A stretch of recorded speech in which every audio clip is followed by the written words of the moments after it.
नमस्कार दोस्तों, स्वागत है आप सभी का आपके अपने यूट्यूब चैनल पर। तो दोस्तों आज के इस वीडियो में हम हल करने वाले हैं कक्षा 8 गणित का एक वायरल पेपर।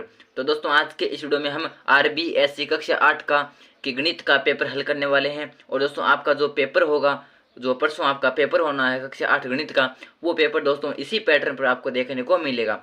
तो दोस्तों आपसे निवेदन है कि इस वीडियो को शुरू से लेकर अंत तक देखिएगा। और अगर आप चैनल पर नए हैं तो चैनल को सब्सक्राइब कर दीजिए और वीडियो को लाइक कर दीजिए। तो दोस्तों आज के इस वीडियो में हम कक्षा 8 गणित के इस पूरे पेपर को सोल्व करने वाले हैं। तो चलिए दोस्तों करते हैं इसको सोल्व। दोस्तों ये हमारा पेपर है, समय मिलेगा आपको 2.5 घंटे का और 80 अंक का पेपर होगा। और ये कुछ दिशा निर्देश होते हैं। तो दोस्तों ये दिशा निर्देश हमको पढ़ने अनिवार्य होते हैं क्योंकि पेपर से रिलेटेड होते हैं। उसके बाद आते हैं दोस्तों हमारे क्वेश्चन पर। तो दोस्तों प्रश्न नंबर 1 से लेकर 6 तक जो प्रश्न है वो दोस्तों ऑब्जेक्टिव यानी बहुविकल्पीय प्रश्न है। सभी प्रश्न एक एक अंक के रहेंगे। तो चलिए करते हैं सोल्व। तो पहला हमारा कि 1/x, जहाँ पर x का मान 0 नहीं होगा, का प्रतिलोम है। प्रतिलोम का मतलब होता है दोस्तों उल्टा। तो 1/x का जब उल्टा करेंगे तो x तो ऊपर चला जाएगा, 1 नीचे आ जाएगा, तो x/1। और हम जानते हैं कि किसी भी संख्या के अंदर 1 का भाग देते हैं तो उसके मान में कोई भी फर्क नहीं पड़ता है। तो दोस्तों इस प्रकार x/1 का मान हो जाएगा x। तो यहाँ पर 1/x का प्रतिलोम हो जाएगा x। यहाँ पर ए ऑप्शन एकदम सही हो गया। उसके बाद आता है 2 नंबर कि निम्न में से कौन सी एक पूर्ण घन संख्या नहीं है। तो दोस्तों पूर्ण घन संख्या, तो दोस्तों इसका आंसर हो जाएगा यहाँ पर 10,000। 10,000 क्यों दोस्तों? क्योंकि दोस्तों हम जानते हैं कि 700 तो किसका, हम जानते हैं कि 729 घन होता है किसका, 9 का। जब 9 का घन करते हैं दोस्तों तो 729 आता है। घन का मतलब होता है जैसे 9 है तो 9 के घन का मतलब होता है 9 की पावर 3 कर दो। इसका मतलब होता है 9 गुणा 9 गुणा 9। तो दोस्तों इस प्रकार 9 का पूर्ण घन होता है 729। इसी प्रकार 343 होता है दोस्तों हमारा यहाँ पर 7 का 343 होता है। और इसी प्रकार 64, तो 64 8 का घन होता है। लेकिन दोस्तों 10,000 किसी का घन नहीं होता। इस प्रकार यहाँ पर बे ऑप्शन एकदम सही हो जाएगा। इसके बाद आता है नेक्स्ट दोस्तों कि किसी वस्तु का अंकित मूल्य 100 रुपये है और 25% छूट देने पर विक्रय मूल्य होगा। इसके अंदर दिया पूछा गया दोस्तों में कि कोई भी हमारे पास एक वस्तु है और उसका मूल्य 100 रुपये है और उस पर हमें 25% की छूट दे दी जाती है। उसके बाद उसका विक्रय, विक्रय का मतलब होता है बेचना। तो दोस्तों 100 रुपये की वस्तु पर 25% की छूट देने के बाद जब उसको विक्रय किया जाता है तो दोस्तों उसका मूल्य बताइए। तो दोस्तों इसके अंदर में करना क्या होगा कि 100 रुपये की तो वस्तु है, 100 रुपये की तो वस्तु है और उसके ऊपर हमें 25% की छूट दे दी जाती है। तो इससे हम क्या समझते हैं? इससे हम ये समझते हैं कि 100 में से जो 100 का 25% बनता है वो इसमें से माइनस कर देंगे। सबसे पहले तो हम 100 का 25% निकालेंगे और उसको 100 में से घटा देंगे। तो सबसे पहले तो हम 100 का 25% निकालते हैं। तो दोस्तों 100 का 25% हो जाएगा हमारा 100 का 100, का को उठाकर गुणा का चिन्ह लगा देंगे। 25 का 25% का मतलब होता है बट्टे में 100। तो 25 के अंदर 25 का भाग एक बार, 100 के अंदर 25 का भाग 4 बार, उस 4 का भाग 100 के अंदर तो 25 बार। तो 100 का 25% आ गया दोस्तों हमारे पास 25। और प्रश्न में पूछा गया है कि 100 रुपये की वस्तु के ऊपर 25% की छूट देने के बाद विक्रय मूल्य बताइए। यानी हमें करना क्या होगा कि 100 में से 100 का 25% माइनस कर देंगे। तो 100 तो है और इसमें से 100 का 25% माइनस कर देंगे। तो 100 का 25% आया हमारे पास 25, तो ये माइनस कर देंगे। तो इस प्रकार विक्रय मूल्य आ गया दोस्तों हमारे पास 75 रुपये। यानी दोस्तों अब जो वस्तु है वो 75 रुपये के अंदर विक्रय की जाएगी, बेची जाएगी। तो इस प्रकार यहाँ पर बे ऑप्शन एकदम सही हो जाएगा सवाल नंबर 3 के अंदर। और दोस्तों अगर आपने अभी तक चैनल को सब्सक्राइब नहीं किया है तो आपसे फिर से निवेदन है कि चैनल को सब्सक्राइब कर दीजिए, वीडियो को लाइक कर दीजिए। अब आता दोस्तों हमारा अगला क्वेश्चन नंबर 4। 4 नंबर क्वेश्चन कहता है कि 20 मीटर ऊंचे पेड़ की छाया 8 मीटर है तो समान स्थितियों में उस पेड़ की छाया की जिसकी छाया उस पेड़ की ऊंचाई जिसकी छाया 10 मीटर होगी। तो दोस्तों इसके अंदर में पूछा गया है कि 20 मीटर ऊंचा एक पेड़ है। तो दोस्तों इसके अंदर में दिया गया है कि एक पेड़ है जिसकी हाइट है 20 मीटर, ये पेड़ है और ये 20 मीटर ऊंचा है और इसकी जो छाया की लंबाई है वो दोस्तों हमें दी गई है 8 मीटर। इसकी छाया की लंबाई हमें 8 मीटर दी गई है। इस प्रकार 8 मीटर इसकी छाया दी गई है और इसको हम यहाँ से मिला देते हैं। और उसके बाद आगे पूछा गया है तथा इसी स्थिति के अंदर उस पेड़ की ऊंचाई ज्ञात कीजिए जिसकी छाया 10 मीटर है। तो दोस्तों एक हमारे पास पेड़ है, यहाँ पर पेड़ है और इसकी छाया की लंबाई दी गई हमें 10 मीटर। लेकिन दोस्तों इसकी जो ये ऊंचाई है, ये हमें नहीं दी गई है, इसको हम x मान लेते हैं, x मीटर मान लेते हैं। तो दोस्तों इसके अंदर में पूछा गया है कि अब इसकी जो ऊंचाई है वो हमें ज्ञात करनी है और दोनों की स्थिति एक ही है। तो दोस्तों इसके अंदर हमें दिया गया है कि इन दोनों की स्थिति एक है, यानी दोनों एक ही समय पर घटित हो रही है। तो दोस्तों अगर दोनों की स्थिति एक है तो हम क्या करेंगे, दोनों का अनुपात बराबर कर देंगे। अनुपात बराबर करने का मतलब है कि 20/8 इन दोनों का अनुपात बराबर होगा इन दोनों के अनुपात के बराबर, x/10 के। तो यहाँ पर ये 10 इधर भाग में है, हमें तो x का मान चाहिए, 10 भाग में इधर गुणा में आ जाएगा, तो 20/8 गुणा 10 तो बराबर में x। तो यहाँ से दोस्तों यहाँ पर 8 के अंदर जाएगा 2 का भाग 4 बार और 10 के अंदर 2 का भाग जाएगा 5 बार, फिर इस 4 का भाग 20 के अंदर 5 बार और 5 का 5 के साथ गुणा 25। तो इस प्रकार x का मान आ गया हमारे पास 25 मीटर। तो दोस्तों इस प्रकार यहाँ पर ब ऑप्शन एकदम सही हो जाएगा। इसके बाद आता है 5 नंबर कि व्यंजक a-b के होल स्क्वायर का विस्तार है। तो दोस्तों हम जानते हैं कि a-b के होल स्क्वायर का सूत्र होता है a² + b² - 2ab। तो यहाँ पर a² + b² - 2ab यानी स ऑप्शन एकदम सही हो जाएगा। इसके बाद आता है 6 नंबर कि एक चतुर्भुज में शीर्ष की संख्या होती है। तो एक चतुर्भुज के अंदर 4 शीर्ष होते हैं दोस्तों।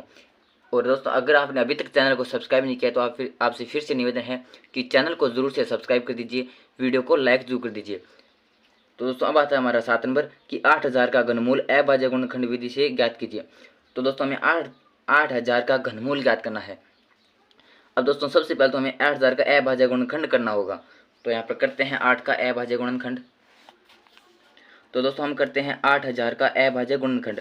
सबसे पहले 2 का भाग 4000 बार, उसके बाद 2 का भाग 2000 बार, उसके बाद में दोस्तों यहाँ पर जाएगा 2 का भाग 1000 बार, उसके बाद में 2 का भाग जाएगा दोस्तों 500 बार, फिर से 2 का भाग 250 बार, फिर 2 का भाग 125, फिर यहाँ पर 2 का भाग नहीं जाएगा, अब की बार जाएगा दोस्तों इसके अंदर 5 का भाग 25 बार, इसके अंदर वापस जाएगा 5 का भाग 5 बार, इसके अंदर 5 का भाग जाएगा 1 बार।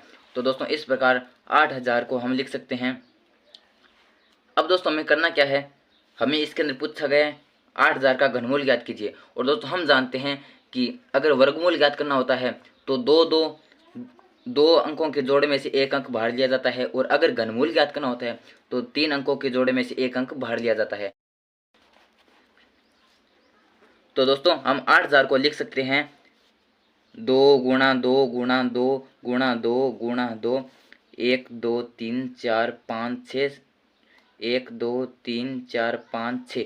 तो 1 2 3 4 5 और 6 इंटू 5 कितने हैं 3, 5 × 5 × 5। अब दोस्तों हमें ज्ञात करना है घनमूल।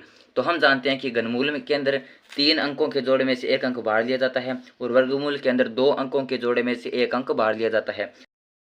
तो यहाँ पर 3 2 का ये एक जोड़ा बन गया, तो इसमें से 1 2 बाहर आ जाएगा। इसी प्रकार इन तीनों का एक जोड़ा बन गया, इसमें से 1 2 बाहर आ जाएगा, और इस प्रकार इन तीनों में से 1 5 बाहर आ जाएगा। तो हमें घनमूल ज्ञात करना है, तो अब इन तीनों का गुणा कर देंगे। तो 2 × 2 × 5, तो 2 × 4, 2 × 2 4 और 4 का 5 के साथ गुणा तो 500 के 20। तो इस प्रकार यहाँ पर जो 8000 का घनमूल है वो आ जाएगा दोस्तों हमारे पास 20। यानी अगर 20 का घन करेंगे तो वो दोस्तों हमारे पास आएगा 8000। तो इस प्रकार इसका आंसर हो जाएगा 20। इसके बाद आता है कि व्यंजक AB - BC, BC - CA तथा CA - AB का योग होगा। तो दोस्तों इनका हमें योग करना है, तो योग करते हैं कि AB - BC plus BC - CA plus CA - AB, तो इनका हमें योग करना है। तो दोस्तों हम देखते हैं कि यहाँ पर ये माइनस का CA है, ये प्लस का CA है, तो कट जाएगा, और ये माइनस का BC है, ये प्लस का BC है, और ये प्लस का AB, ये माइनस का AB, तो इस प्रकार ये सभी कट जाएंगे और इनका योग हो जाएगा 0। इसके बाद नेक्स्ट आता है दोस्तों हमारा सवाल नंबर 9। और दोस्तों अगर आपने अभी तक चैनल को सब्सक्राइब नहीं किया है तो चैनल को सब्सक्राइब कर दीजिए, वीडियो को लाइक कर दीजिए। तो 9 नंबर है कि एक समबाहुभुज के प्रत्येक बाह्य कोण की माप ज्ञात कीजिए जिसकी 15 भुजाएं हैं। तो दोस्तों हम जानते हैं कि समबाहुभुज के बाह्य कोण ज्ञात करने का सूत्र होता है 360 डिग्री बट्टा n, जहाँ पर n होता है हमारा भुजाओं की संख्या, n होता है भुजाओं की संख्या। तो दोस्तों मैं तो यहाँ पर शॉर्ट के अंदर बता रहा हूँ, आपको क्या करना है दोस्तों, आपको परीक्षा के अंदर पूरी डिटेल के साथ लिखना है। कैसे कि आप सबसे पहले तो लिखोगे कि बहुभुज के अंदर भुजाओं की संख्या बराबर 15 यानी n का मान 15। उसके बाद लिखोगे कि हम जानते हैं कि बहुभुज के बाह्य कोण की माप ज्ञात करने का सूत्र बराबर होता है 360/n। तो इसलिए 360/n, तो n की जगह हम पुट कर देंगे भुजाओं का मान यानी n का मान। तो n का मान है यहाँ पर 15 भुजाएं। तो अब यहाँ पर 360 के अंदर 15 का भाग देंगे। तो दोस्तों सबसे पहले हो जाएगा 36 के अंदर देंगे तो 2 बार जाएगा। उसके बाद 60 के अंदर 15 का भाग, तो 15 चौके 60। तो इस प्रकार दोस्तों बाह्य कोण की माप आ जाएगी 24 डिग्री। तो दोस्तों मैंने तो यहाँ पर शॉर्ट के अंदर लिखा है समझाने के लिए, आपको पूरी डिटेल के साथ लिखना है। इसके बाद नेक्स्ट आता है कि दी गई आकृति ABCD का परिमाप ज्ञात कीजिए। तो दोस्तों हम देखते हैं कि ये एक आयत है और हम जानते हैं कि आयत के परिमाप का सूत्र होता है 2 गुणा लंबाई प्लस में चौड़ाई। ये होता है आयत के परिमाप का सूत्र। तो यहाँ पर इसका परिमाप हो जाएगा दोस्तों 2 गुणा लंबाई है 10 प्लस में चौड़ाई है 5।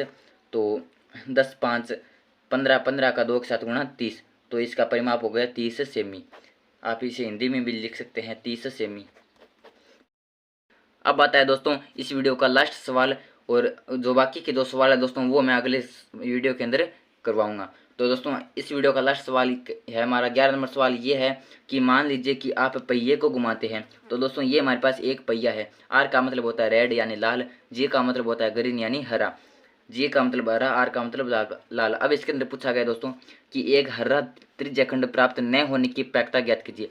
तो दोस्तों जब हम इस पहिए को घुमाएंगे तो यहाँ पर ये जो तीर है इसके निशान के आगे हरा न प्राप्त हो, इसकी प्रायिकता क्या होगी।